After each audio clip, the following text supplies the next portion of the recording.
Hello guys, talking with Mchonga chenye chama secret ma confessions tsakashikare neya dzenyu zitandinoita iye. Glory, welcome back to this episode. Mzana sininya matini moda ma episode akaterebe sakarigaititi zvinhu zvacho zvakaomagadia. Alright, I'll get straight to the point and share my story. I grew up ndiri mwana in a middle class family. Taisa wana stereki, but we had everything we needed. My dad had an office job and the mama was a hustler zvavo cause vaisada kuita housewife. Saka I'm the first born and I have a young brother. My holidays akawanda taenda kumom side of the family. Kwana dad, I remember kuti every time we went there pane zvinhu zviri weird zvaitika. I remember pamwe tiriko ndakamuka gogo na tete vachibuda nepawindo vakashama, but semwana I didn't do anything. When we got home I told my parents that's why we would barely visit the dead side of the family. Saka ndina kukura ndichiwira na tete. Mind you, my father, he has one sister. Saka fast forward, ndakawana basa muHarare and I was supposed to go there immediately.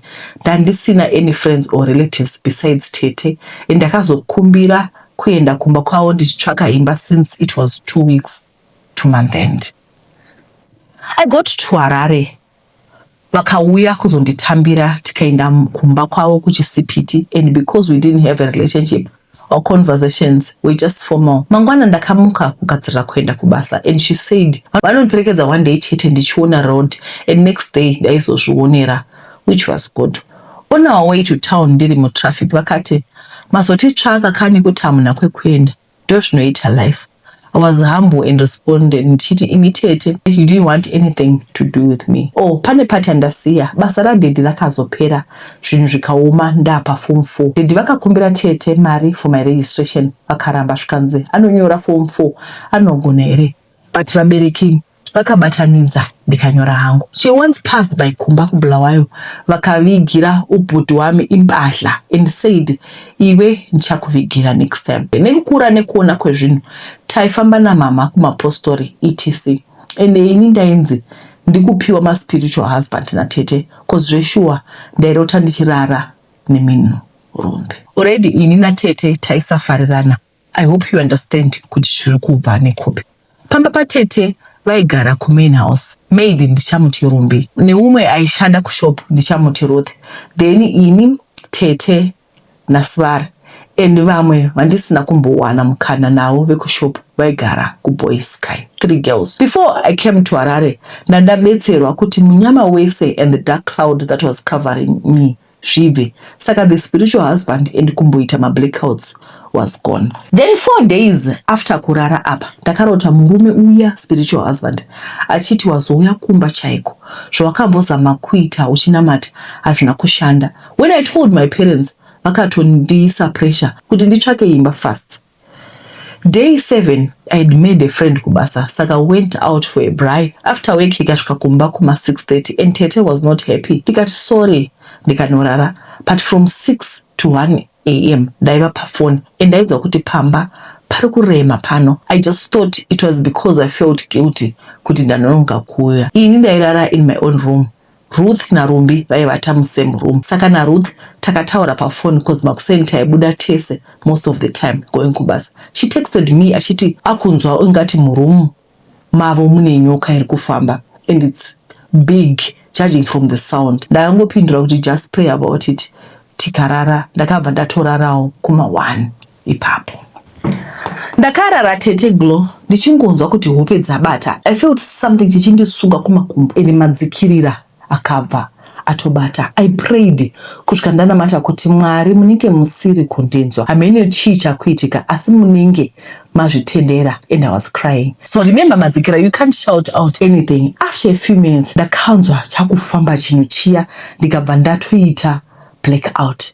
I woke up makuseni chida kunoita wiwi and I felt kunge munhu arara achitwa bonde. The pain yairwadza zvekuti chero kufamba kwairwadza. Ndakati ndichivhura dore muroom kuti ndiende kutoilet, tete wangu wakabva vatoita U10. She didn't want to see me. Ndapedza I went back muroom ndikavanzwa vakubuda mavo vachitoenda kubasa, and you knew kuti she had everything to do with the last night tete. Ndakarara ndikamuka kuma past 1 ndakunzwa zviri nani and went out to sit panze cause ndandine hasha kuti tete vanotiroya zvinorwadza kudai chii. Asi ipapo tatasara tiri 2 naRumbi sekuti munhu wese aenda kubasa. She came to me akati, is everything okay? Ndikati akati, how can I trust you? Ndikati chii? Asi but semunhu who was in pain, I started crying. Ndikamuudza what happened. She told me kuti zveshuwa pano nyoka iripo cause anomboiona even those 3 girls dzekuboy sky dzakuda kutoita move out because of the spiritual husband dreams nekurota nyoka. Akanditi pane mbiya dziri kumavheji, if you know my yard ekuchisipiti they are big. I prayed ndichifamba ndichiendako ndichiisa salt emagodo netanganda yangu sekuti ndakabetserwa zvekuzetisising. Mumbiya muya mune picture radhedhi vangu and their relatives, imwe ine mvura. Ndakadira zvinhu zvangu salt netanganda ndikanamata ndikarasa mvura iya, and from there ndanda kunyimwa chikafu kikiki haya tete sekuti village chikafu taidya ma leftovers anenge asara kushop sadza nesupu. Harare kai, fast forward I moved out. Day rekubuda vakandituka kuti 2 weeks muHarare wakuda kucha hure uchigara wega. What then? Paoff yangu ndakaenda kumba, ndakaenda kuchurch ndikanzi tete vako vakaoma kuti ma spiritual husband wakamakurira, saka she was trying kukurarisa nenyoka yavakaromba nawo, but nekuti Mwari variko vaizama kuisa ichishaya gomba, that's why wakamuka uchirwadziwa.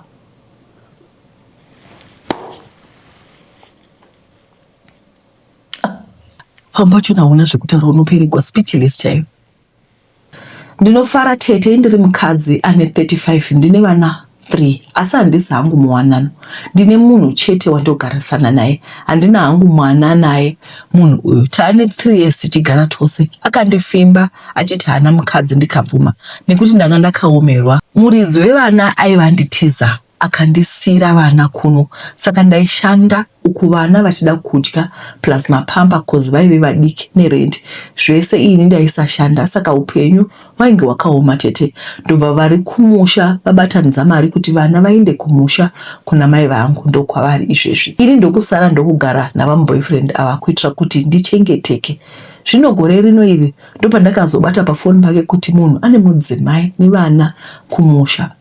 Password yefoni handiizivi tete, ndakangoona chete message yapinda mufoni iri pachaja.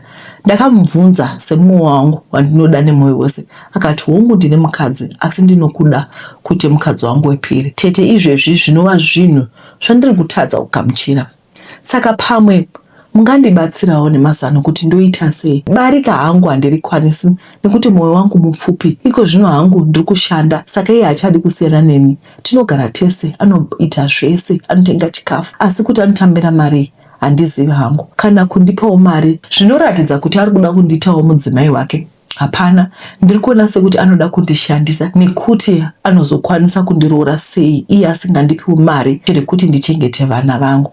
Asi anoziva kuti akandiwana ndine vana kare. Ndodii tete, handichazivi manje kuti ndiite sei chaizvo. Vakasangana kuno Joni, zvino munhu uno mudzimai kuZimbabwe. Saka vari kuti handizivi ava vari kutodleresegwa zviko. Ndokunoi kudleresegwa navakomana veJoni. Munhu anenge adouya odowana kuti ini handise murume zvandingagari ndisina munhu wokugara naye. Varume vane manidzi nechichi. Asi munhu ane family yake, mari yaanotambira wese hakupi mari. Chake chaanongoita kubhadhara rent. Saka basically muri kudligwa rent, muri kudligara nemurume uyo achiti ndokuda achinyeba nekuti uno mukadzi wake. Asi muri kushanda service provider, muchiprovider ma-services anodiwa nemurume. Asi ye murume mulife make, I don't think kuti you are part of his life because hamuplani mese, hapana transparency, hatauri kuti mari yandatambirawo ndeiyi, hana chaanoita.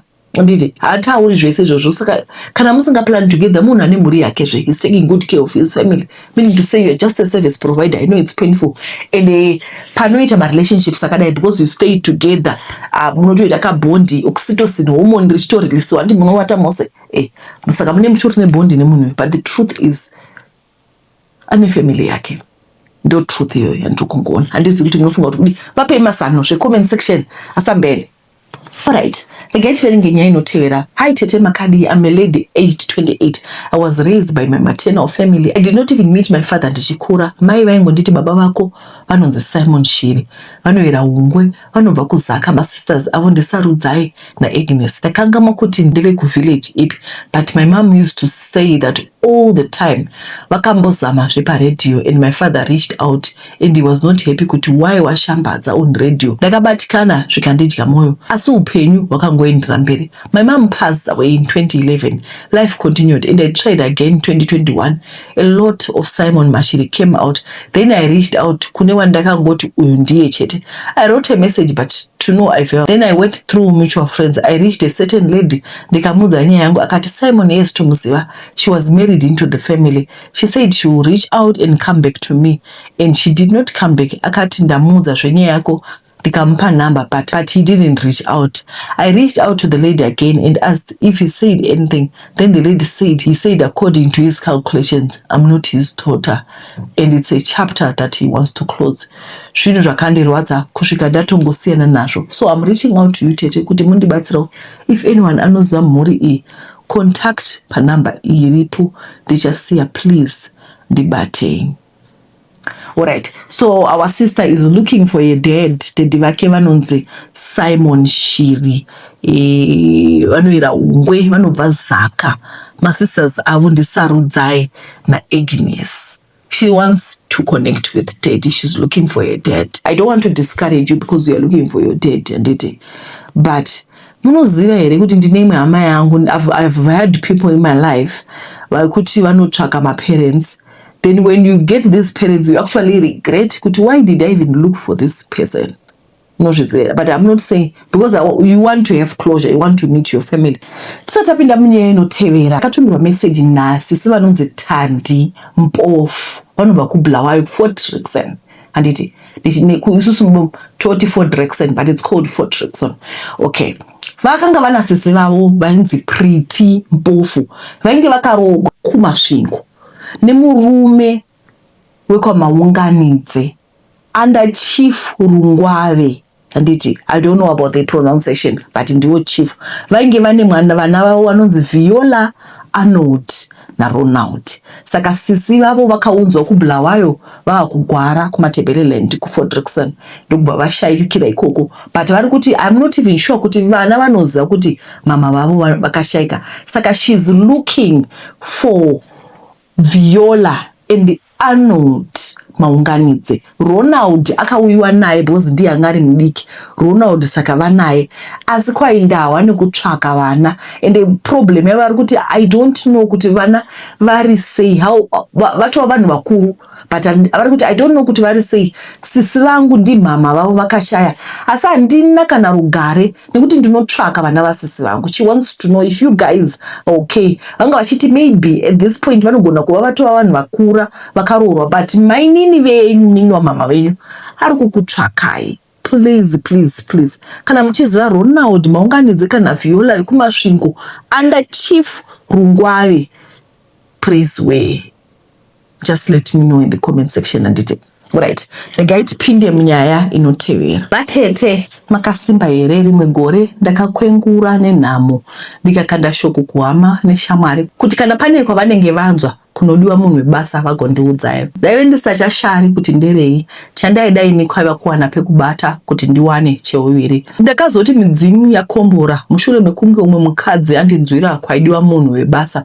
Basa iri raiva Joni, saka zvakanzi ndaizotumirwa mari yebasa. Ndowana murungu akandimirira kuPark Station.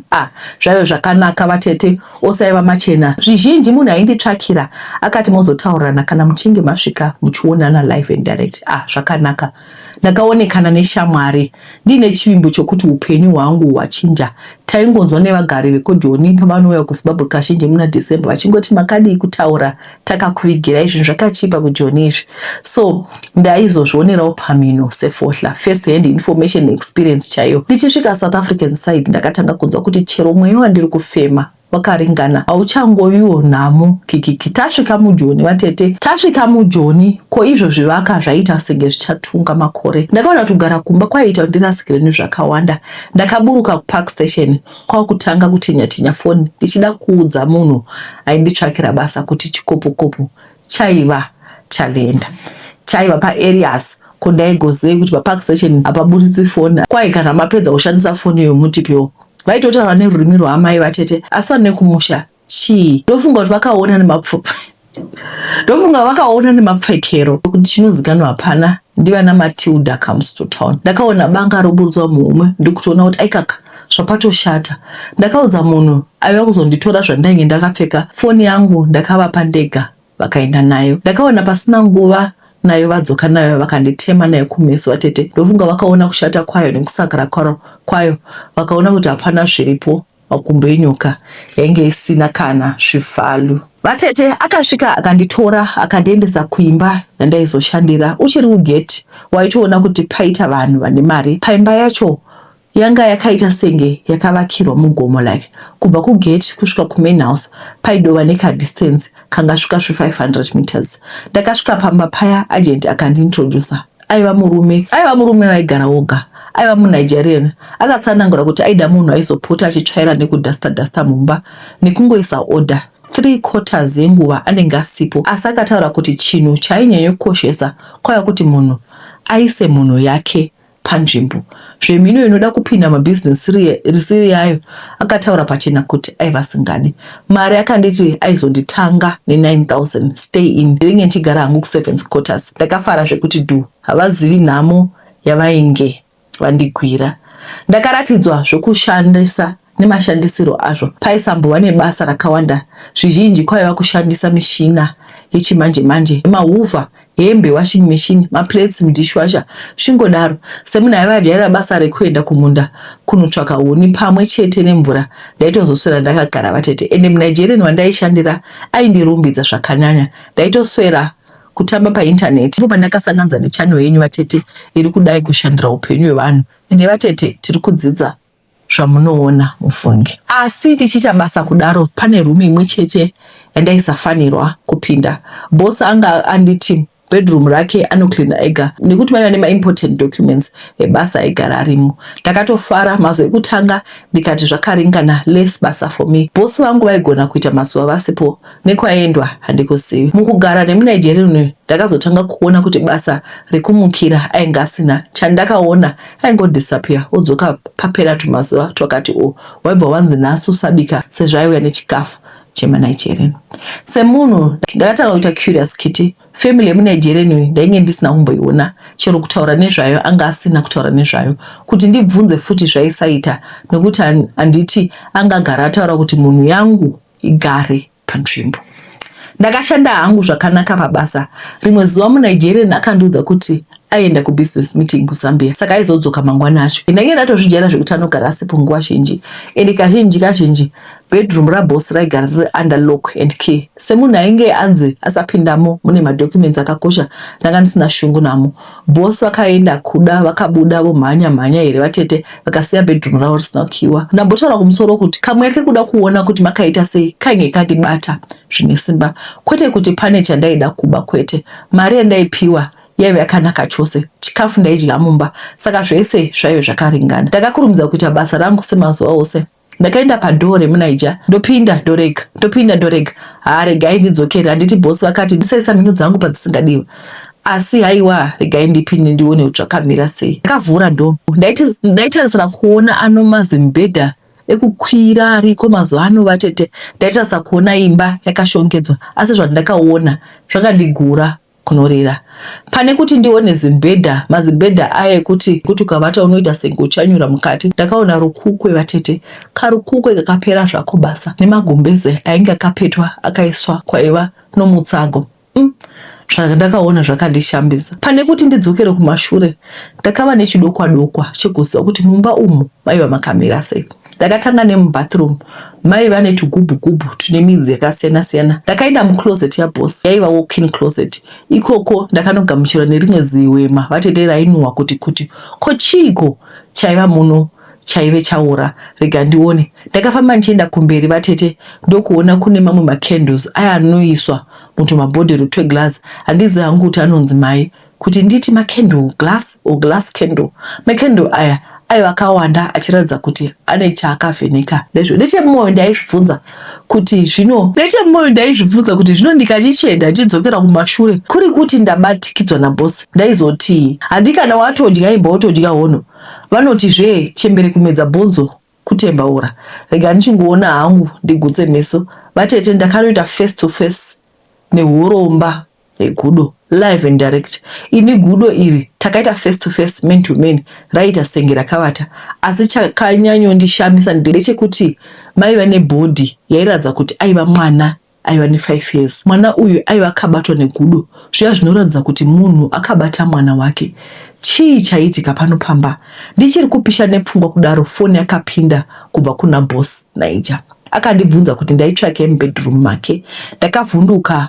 Aiva ndiona sei. Zvagozikana nani kuti mubedroom maive nemasecret camera aindiona mamovements angu ose. Sorry boss. Sorry boss. Ndandisachagoni kupindura. Ndakabuda ndiri champupuri.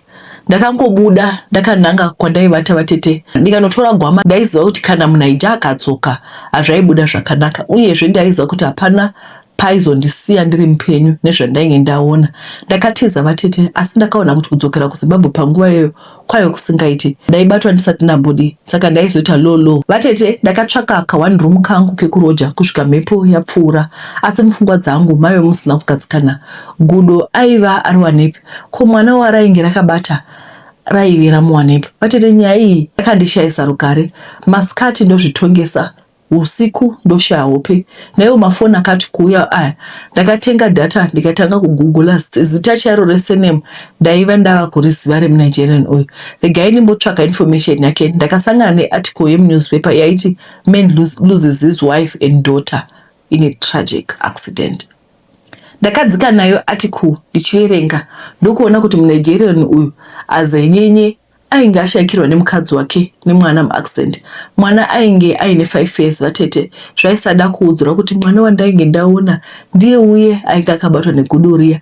Chimwe chandakatadza kunzwisisa ndechekuti azenyenye aiva aromba before accident yaita here or after accident. Akauraya mhuri yake kuti apfume here kana kuti akapfuma nemhuri yake payakafa.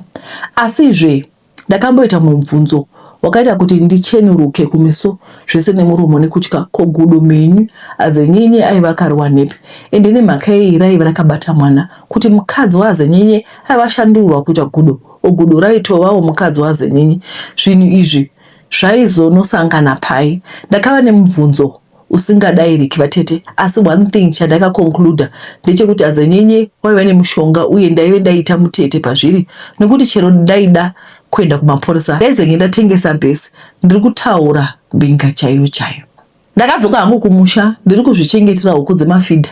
Asi mbiri yekuti ndakaba mari inosvika 250,000 kuMunigeria yadofamba. Chero pamasocial media zita rangu rakatenderera. Vatete ndikakupai zita rangu chairo kuti mucheke handina mari yandakabata vatete yandakaba. Asi ndakaona zvisingaonekwe. Handitozivi kuti Gudo rakazodii.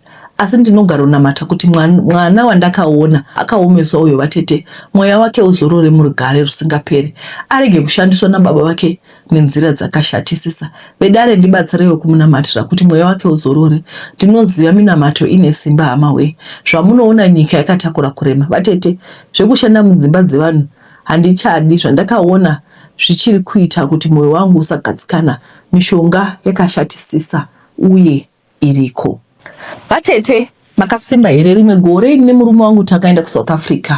Denga rakatitungamirira vatete kwava kukwanisa kuvhura mashopu aitibhadhara zvakanaka chose. Ndinorangara kuti gore iroro ndiro gore rakatanga kuoma zvinhu muZimbabwe. Hama dzaibva kumusha dzichisvika mumba mangu ende ndaisava nedambudziko zvangu. Ndaitofara kuti ndinogara ndine full house vatete. Saka munhu aizoti akawana basa rakanaka ozobuda oenda hake kunotanga upenyu mutsva.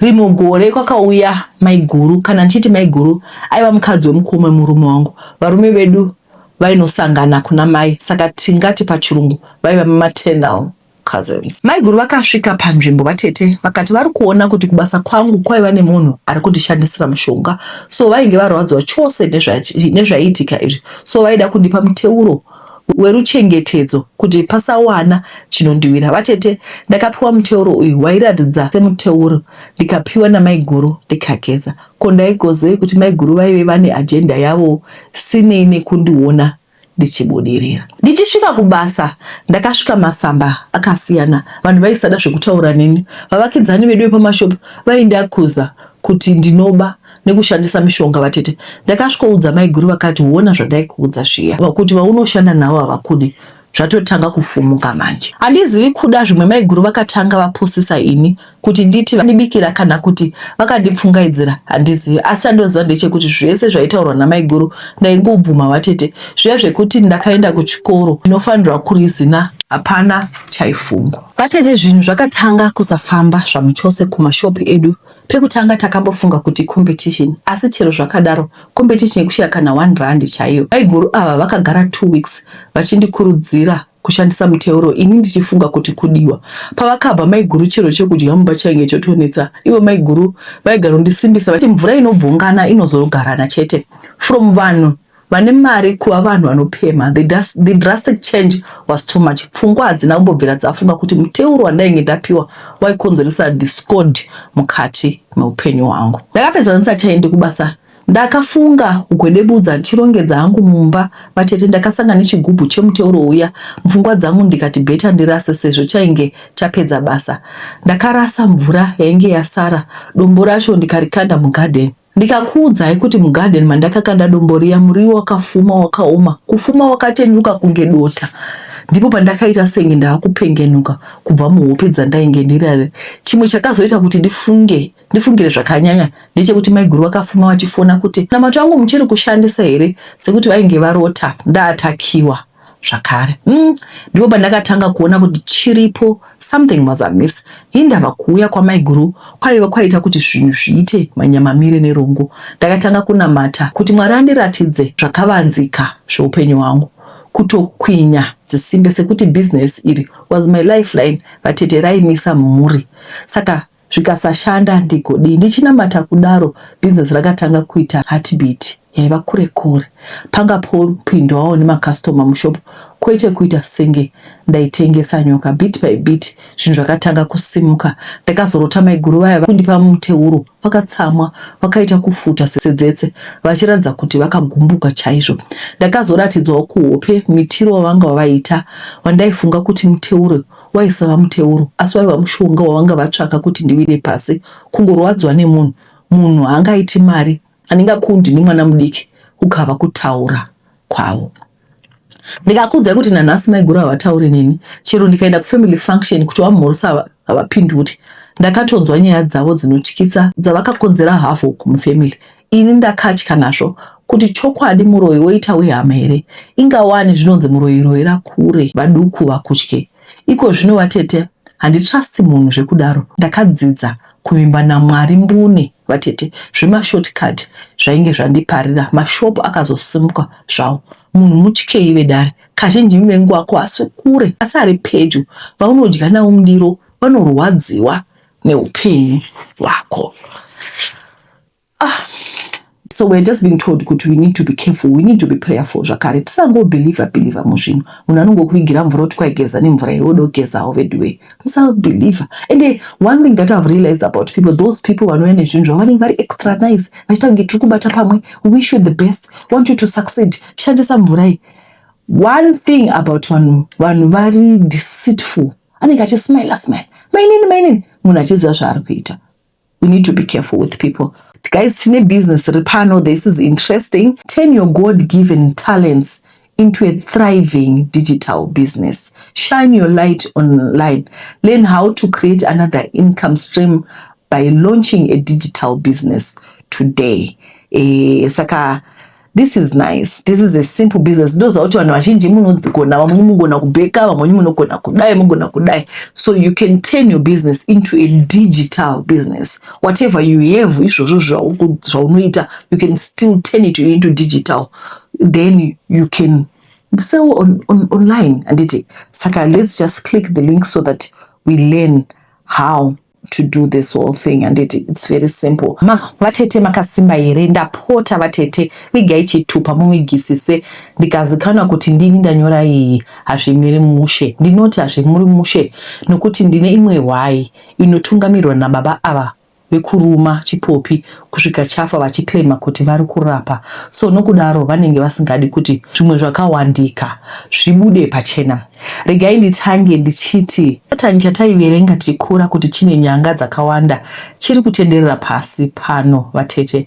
Apa hachisi kutenderera chichiti ndivonei ndiri pano, kwete chirimo zvacho mumachechi disguised as pastors, chirimo chakawanda vatete, asi chiripo chakawanda as maprofeti. Vatete chechi dzaiveko kare used to be safe places for vanhu vanenge vakaremerwa vaitsvakwa kwekuwanda. Ndosaka muchiona vanhu vakakura makore edu vaiziva kuti machechi aisakiwa kuisa lock and key, asi magoni acho aingovharwa. Reason iri kuti awana chinomuwana avhure goni awane kwekutizira. Muchiona ndakadai ndidori qualified mining engineer, asi ukandiona ndichigwesha ndiri pasowe haungambozvitendi kuti ndakasvikawo nepamusuwo wechikoro.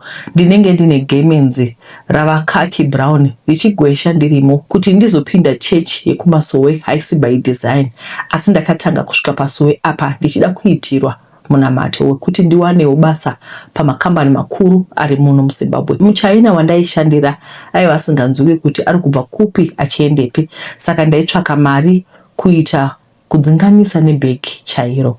Madzibaba chipopi ndio nickname andichavapa kuitira nyaya ino. Vakabva vanditi nditenge mbiya vatete ndiuye ndiitire munamato wekuti zvinhu zvangu zvivhurike. Ndakanzi ndigeze nemuteure for 21 days kwava kudzokera nembiya iya kusowe. Mbiya iyi yakasvika ikakwidibirwa vakanditi ndiende zvangu. Ndichienda kumasoko ndaitowawo nechechi yangu yandaenda, asi ndava kumba ndaingonzwa kuti dai ndaenda kumasowe kwamadzibaba chipopi. Ndakatanga ndichiita zvekushanya musi wechishanu nemusi wesvondo, kudzimira ndava kuendako full time, kudzimira ndatotenga magemenzi nekubatwa musoro kwava kujorodheswa vatete. Basa rangu raindipa mari kumaChina ndakasiya nekuti ndaienda profitwa kuti denga raida kuzodurura makomborero kwandiri. Zvakatoitika kwandiri handirizivi. Handizivi kuti ndakashandisirwa munamato here o ndakashandisirwa mushonga, asi ndakatenderera ndati kumativi mana ndaienda. Zvoto handizivi kuti ndaenda zvava zvingani. Ti umwe musi ndaona chiedza chokuti pane chakasunama nokuti munhu wese aiva achikudibira mbiya aipedzera auya kuzonamata. Tichiswera tigwesha tose pamasowe. Handisi kushora chinamato chekumasowe vatete, kwete, because kune vari genuine, asi iko zvino zvava kunetsa nokuti matsotsi awanda kudarika vanhu. Kumwe kwatiri kuti kunobatsirwa nekushandirwa uko kwava kungotenderera nekutenderera. Dzava n'anga dzinogeza, n'anga dzakatezera muchechi nokuti ndimo muri easy kumora mari than kugara padewe. Pandakatanga kuona kuti pano handina kujoina church asi ndajoina cult, handina kuzomboita mari. Now that pfungwa dzangu dzavhurika, ndava kuona kuti ndakagadzirwa kuti ndive dependent yamadzibaba. Pavanotengerwa chikafu nevana vesangano vanondipawo tete namo zvainoita so inokuita yese. Pari zvino ndiri busy kuronga exit strategy uye ndiri kushandisa advantage yemvura iyi vatete kuti ndikwanise kupusa mbiya yandakakwidibira nezita rangu, nokuti ndinoona kuti mbiya iyi ndiyo ine ushereketwa. Mukauya pasowe pedu mugona kufunga kuti ndipo padzinogadzirwa nekuti sandi kuwanda kwadzo. So ndiri kutaimira kuti kuyangonaya mvura yakawanda ndinoputsa mbiya vatete, ndisunungure vanhu vatete, nokuti vanhu vakabatwa kuti tsvi. Vanhu vaimwisiwa dito yakasanganiswa nefertilizer zvichenze mushonga unorapa mudumbu. Madzibaba chipopi vaiti vakaomerwa vaijuta vanenge vauya kuzoitirwa munamato kuti munamato wako unoda kunopedzisira kuguruve okubhinga, ndichanovata ndichibata nawo ndichikunamatira. So paidiwa mari yebhasi vatete, nekuda kwekuti unenge uri desperate unongotevedzera zviri kutaura nokuti unenge uchida kuti zvinhu zvifambe. Vatete nedare rikakudzai kuti hapana kuguruve okubhingo kwaiendwa yaiva skiri yekutora mari. Papi pacho pauchaita confirm kuti mbiya yakaenda kuguruve hapana. Vasikana vaitsvaka mbereko vakapera vatete kubviswa zvifuta muchibereko nomuprofita achishandisa nhengo yake. Ndingangoti muchidimbu zvose izvi zvakaitika nokuti ndaiva ndichakaputirwa ndisati ndaona chiedza. Ndingadai ndakaseva 1 or 2 people. Hapana chandinorwa namadzibaba chipopi nokuti ini handiprofiti, handina benefit yandinowana pazviri. Ndekupi kwamakambonzwa kuti imbwa inotorwa iri menyu yorumwa nemeno yemunhu kusvika yafa kuti ropa rembwa rigorapa munhu? Handisi kuti chii kana chii, asi vhurai meso vanhuwe. Maoriginal maprofita haatodi ropa pamasuo zvekuti madzimai anenge ari kunguva yavo havatenderwi kusvikwa pasuo. Chokwadi kuruma imbwa kusvika yafa, zuva rakacheka nyika. Mukati hatisi tava kurarama mumazuva ekupedzisira here? Chiitiko ichi chaita kuti brain dzangu dzibve dzavhurika kuti kutanga kuona zvinhu sezvazviri. Ndoita senge ndamuka mucherima. Ameno chimboitai zven'anga dzinogeza idzi dzava kuti ziramachechi. Ini hangu ndava bho. Ndakatotanga kuapply mabasa ndikafunga nguva yangu yandakapedza ndichigwesha muvhu ndinonzwa kuzvisvora. Pafungisise hama dzinodiwa kuti zviri kuitika makereke izvi zviri normal here? Ipapo ndipo pamuchava nemhinduro yenyu kuti tikurarama mazuva ekupedzisira ende matsotsi awanda kudarika vanhu anotsiurika ngautsiurike. Ameno nyaya chipopi makaivawo here? Kwai pana muprofita wakaruma chipopi vachibuda ropa kusvika chipopi chafa. Ameno kana makaivawo nyaya iyoyo. Saka ndiwo marubva kumachechi koko edo kumachechi uko ngativhurei maziso. KuchiNigeria vanoti shine your eyes. Let's shine our eyes. Anditi dzoka zvakare ndichirangaridza vana mama nalasisi vangu vari kunyika dziri kunze, especially vanhu vekuUAE. UKE aiwa UK tatenda. UK iri kuti support, asi kuvanhu vari kuUAE ndoziva kuti maZimbabwe makawanda kuUAE. Ndakaona imwe video munhu achidonha mubuilding kudai kunobata moto kunotsva. Kana ndakambona nyika inobata moto maybe inyaya yekuti mabuilding akareba. Pane mukomana, guys, I remember this story very well. Pane mukomana akaenda kuUAE. Vedu achita anotsvaka ubasa. Ameno flat rake rikabata moto. That story is heartbreaking. Akajamba achibva kudenga. Moyo wangu wakatsemuka ndikati ni kana zvakadaro kuDubai handichaindi. Vedu vanhu vari kuDubai, vanhu vari kuUAE, kana kuti vanhu vari kumaEmirates uko makanyanyararisa. Toda kuti mumbotorawo diaspora cash plan. Zvise papa because mukomana we handisi kuda kuvhundonyora maronda. Asi akatora nguva yakareba in the Zimbabwean community in the UAE yakatobatanidza mari kuti adzoserwe kumusha. Pedweka ndiri kungoti nhasi ndadzoka zvakare ndichikukurudzirai kuti team UAE, nhasi ndikuda vanhu veUAE, team UAE maZimbabwean ariko koko. Hatizodi kuti titi kana zvinhu zvikashata muitikwe maGoFundMe mwedzi wose vanhu vekumba vakangomira vachichema vakamira kuti bhodhi idzoke. Zvinotsemura moyo veduwe. Moyo wangu ndatowa kukwadziwa. Asi nhasi ndangoti ndingokudza kuti ndoziva kuti vazhinji venyu muchingoti ndichazosvita mangwana, but I want you to know kuti tomorrow may never come. No one pakati pedu tose is guaranteed kuti mangwana makuseni uchamuka uri mupenyu. And remember kuti haudi accident, haudi moto wekuDubai, haudi anything to die. Unongofa kana nguva yako yakwana. Ngative vanhu vakarongeka nditi should anything happen, diaspora insurance is there. Ichakupai mari up to 20,000 pounds or 30,000 USD. Anditi mugone kubatsirika even mabeneficiary enyu moisawo masibling ari kumusha. Tokuziva imimi kumaEmirates countries kwai mune power, mari yenyu ine power kaimimi. Tete akada kutarisa should anything happen. Musarengedza. Nhasi ndikuda vanhu vari kuUAE vose vaya vanosimbondiignore. Muklike linki. Anditi, just get a quotation. Let's talk about this. Even though you don't take the cover, but you get a quote. Muona kuti zvinofamba sei. Zvinhu zvakangochipa, zvinhu zvinodikanwa muupenyu. Anditi, alright. Before we go, toda kungotenda mama. Pachano pano tina mama vakati tinoda kuti imba yangu ipedzisiwe nefabsa. Saka imba yanga iri kupaintiwa. I think the paint was yellow. It's being turned into white. Madoors are paintiwa. Imba basa racho riri kufamba zvakanaka. We are just grateful. Vari kupenda zvese zvifamba zvakanaka. Ndichaisa mapicture nditi. Saka nakuri kuti muda vanhu vanokuitirai basa rekuvaka, rekupenda kuMidlands uko. Aiwa variko. Asi chero kuHarare, wherever you are, vanoenda vachinokuitirai. They are very trustworthy. Mukavapa mari yenyu vanoita zvakanaka, vanokubatidzai zvakanaka, vanopai mari city, zvose zvakarongeka. Remember kuti mazuva ano mukore uno mari haitumirwi hama kuti dzikuvakire, because mastories acho anozowanda. Handiti guys, tadzoka zvekare vedu ndaita 1 hour ndichitaura ndofunga ndikaedita tinozopererawo kunana 45-50 minutes ikoko. Ndaida kungokuudzai zvakare kuti should you need goat milk yakauya yange yapera but iripo yakadzoka. Vari kuBotswana vanoda goat milk. I think you guys in Botswana hamudi goat milk, ndichanoitora igodzoka. Asi kune vane masports, ndichaisa picture before na after. Ipicture yamofu iyi, mofu vanogara kuDubai. Vakati vatete ndarohwa neSunburn nditumire. Unozwa kuti kana munhu ari determined achida chinuka, akati nditumire hazvinazvo basa mari Korea. So she's actually sent me his before of picture. Vane vakatsva, I think Sunburn vakatsva usingaiti. Then the progress ndo video yachona progress right now that black pigment is gone. Anditi ende mafuta aya mushonga kana muchitenga muchiti aya kanodhura ka 50 ml, ndakatoteka 50 ml because mamati kudhura chita 200 ml ya tavanayo iri kuita 400. Mushonga asi mafuta, don't consider it as mafuta moti anodhura mafuta 400. No, mushonga uchakubetsera kuclear. Ndoza kuti vazhinji venyu mune mawane kuenda kunana Dischem muchinotenga maproducts, muchingotenga maproducts zvisingashandi. I guarantee on this one zvino clear zvese. Anditi kune vose vaya vakatenga ndichatanga kutumirai neSunday zvinhu maproducts because product yacho yasvika iri kupasi downotongwa izvezvi. Guys, tokutendai nekuona chirongwa kwamaita. Mwari akuitire zvakanaka, tichadzoka zvakare nenyaya dzenyu neSunday. Have a great week.